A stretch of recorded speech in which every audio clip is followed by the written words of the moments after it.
Alrighty, so we are good. Alright, cool. So I don't trade on Fridays because I was told not to by ICT, but I'm finding that I'm missing a lot of money that could be made on Fridays and Mondays. So I'm making a series called Fridays and Mondays Actually Do Work. So we come in here, we get the news. Not that much news going on. Oh, I should scroll to the bottom. Dang it. I don't feel like digging for that screenshot, so I'm gonna just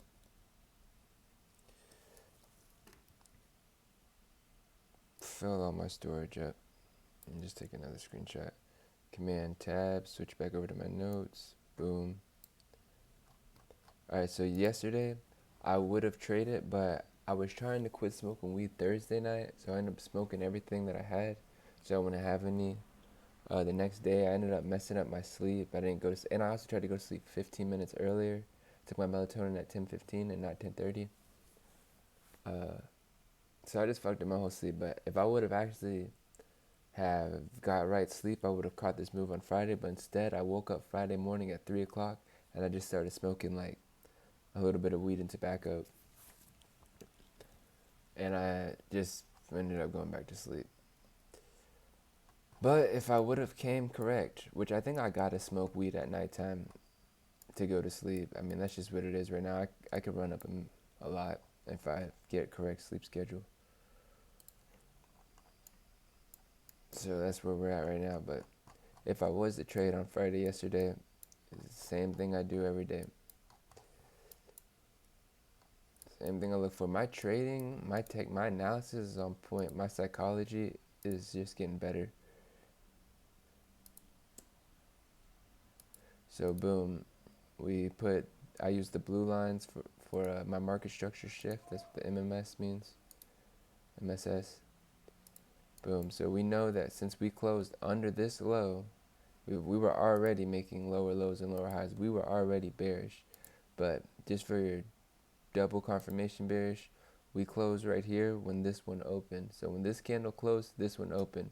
So we know by the time this one opened that this officially was continuing bearish with this displacement right here. So come over here, command shift forward, and then command tab to come over here. Put this there. Alright, so we're bearish for the day. Bearish. If you're trading anything under 4 hours, use the 4 hour time frame. That you're gonna let that fly over your head. You're gonna want to use the 1 hour, 3 hour, 2 hour because you're trading the 1 3 minute. Nah, forex and futures, I can promise you, 4 hour bias is the strongest bias you can have. So we're bearish on the 4 hour bias, so now we're gonna go down into a lower time frame. Come over here, switch to the 15-minute time frame. And what I look for every day, especially, so I was actually could have caught this move if I was stayed awake. I'm gonna just go ahead and delete the 4 hour market structure shift line. You can see that right here. You kind of picture it like we retested that line is what it kind of looks like, and then continue down.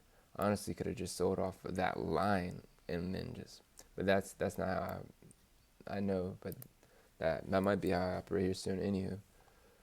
So we got our sessions, Asia, London, New York. Now this move happened at 6:30, just like the move that happened Thursday at 6:30. There's a time, and then they had another move. It came up and swept this high again, kind of like how this move happened at 6:30, and then it came up and swept that again. Same thing happened today on Friday, the next day. It's supposed to happen during like right here, but sometimes it happens 30 minutes earlier, or you never know. But as you can see, we swept the London highs, which also we swept some at Asia too. Oh, we swept that. Yeah, we swept this one, swept Asia. Main thing I'm looking at is we swept these London highs, right? Liquidity lies over them. This is the 15-minute. That's where you look for where liquidity lies. So we swept right here. So boom. All right. I can see we swept and turned around. Come in over here. Command shift forward back to notes. Boom. All right.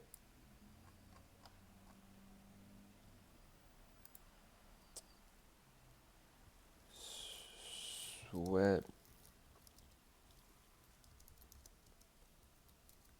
And honestly, one thing I might be under.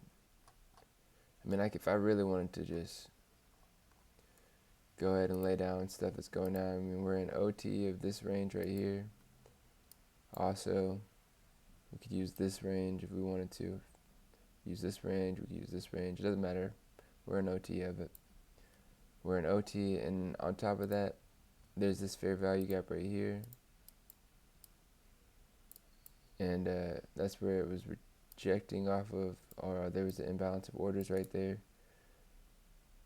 Also, so fair value gap. That is a fair value gap in OTE of this range, also sweeping London highs. So this would have been an A+ setup for a Friday, Command Shift 4. Not gonna lie to you, even though it's not during New York session, so it's technically an A move. A+ would be if this move happened 30 minutes later. But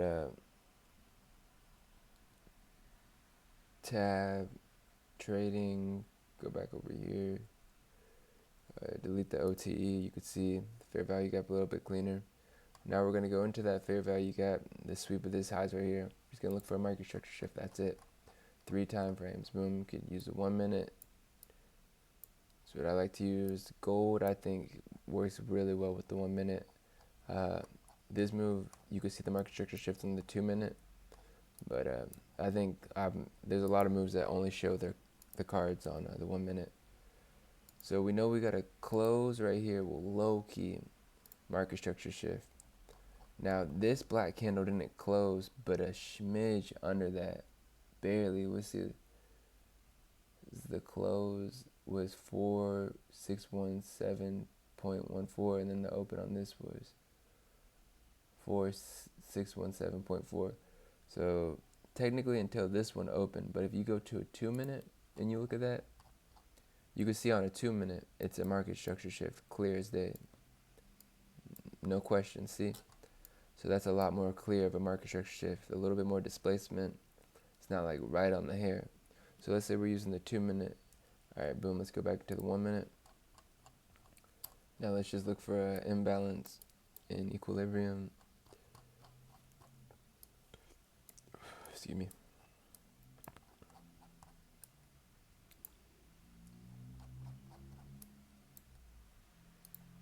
Come over here, boom, boom. Look, we got a fair value gap right here. It's not all the way in equilibrium, but it's right there. So I'm gonna just set the sell order right there. Boom, equilibrium. Risking $20, and now we're gonna target a low in OTE of this range. So I think that the range defining this is why trading's art, because it's subjective. So I'm going to say this is the range I could maybe use down to here. Now, if I use down to here, I don't think I would have been wrong. And then that's 20. All I really need is $60. $60 is right there, player. So you targeted this low right there for $165. I mean, you're greedy. You never know if that's actually going to happen.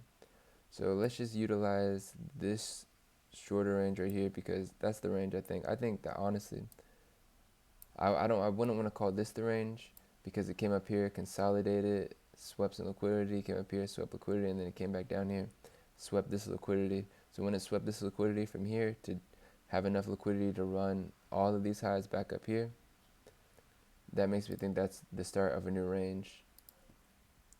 And yeah, so let's just use this range right here.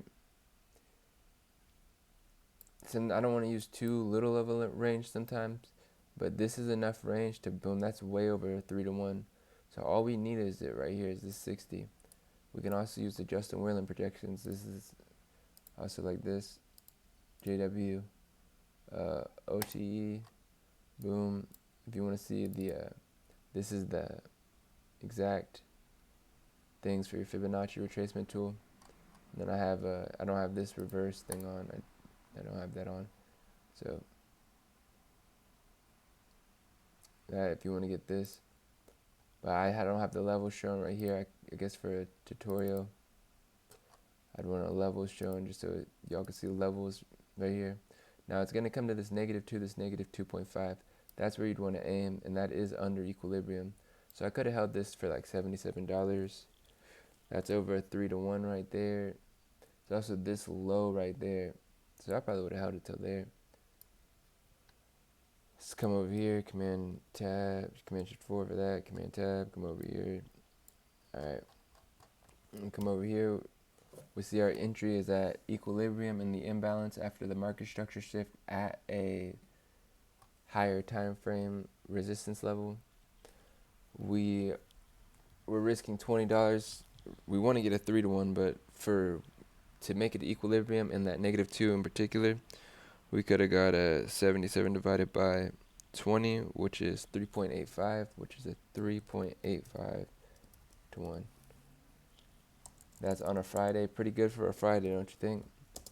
And let's try to see if there's something that would have revealed that this would have been that explosive of a move. Because sometimes these moves be so explosive, and I'm like, why though? And it's usually because we're coming off of a higher imbalance, higher time frame imbalance. So, yeah, I would just say it was probably because we pulled into this 4-hour order block right here, and we were in OTE of a 4-hour range. So if I take from this 4-hour range right here down to here, switch it back to my OTE, and then we go down to a lower time frame.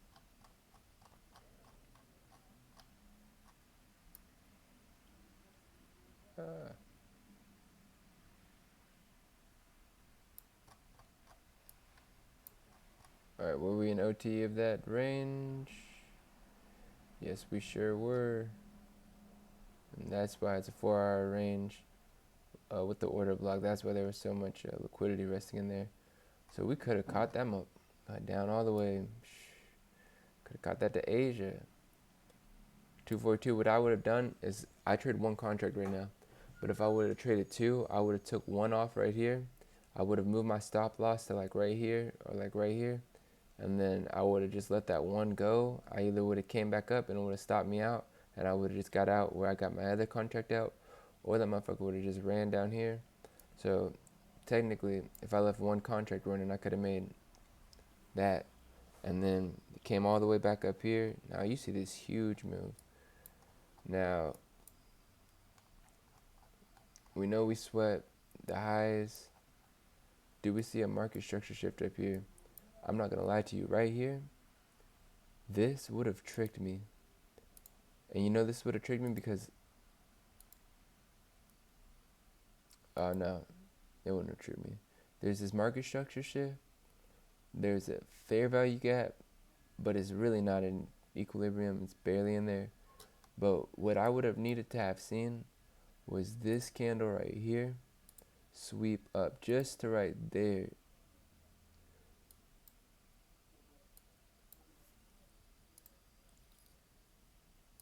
For me to actually take that, but I wouldn't have took this market structure shift right here because we just consolidated, did this like small market structure shift right here, and then didn't sweep these highs. If we would have swept these highs with this candle right here and then market shift, I would have took that one. But and then this one over here, this isn't clean action, but it's a Friday. So if it's a Friday or a Monday, I'm only taking stupid clean action, and there'd be stupid clean action on a Friday. I don't know why they say don't trade Friday and Saturday or Friday and Mondays, but I do because the market closes down on Fridays and then has to rebalance from the gap that opens up on Sundays. So Mondays it's rebalancing. Fridays people are pulling out of their positions because they don't want to hold it for the weekend. So that's why it's not good to trade on Fridays or Mondays. But by Tuesday through Thursday, everything's back in order.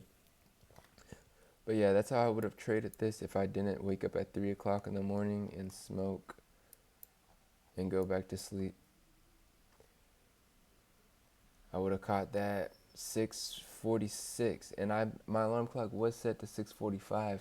But now that I'm noticing these little 6:30 moves, and I'm like, damn, I could just have the day over with as soon as I wake up.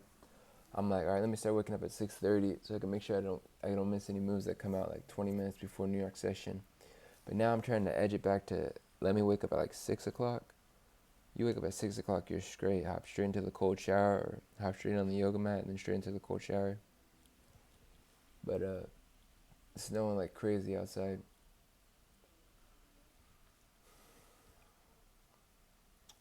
But yo, that's all.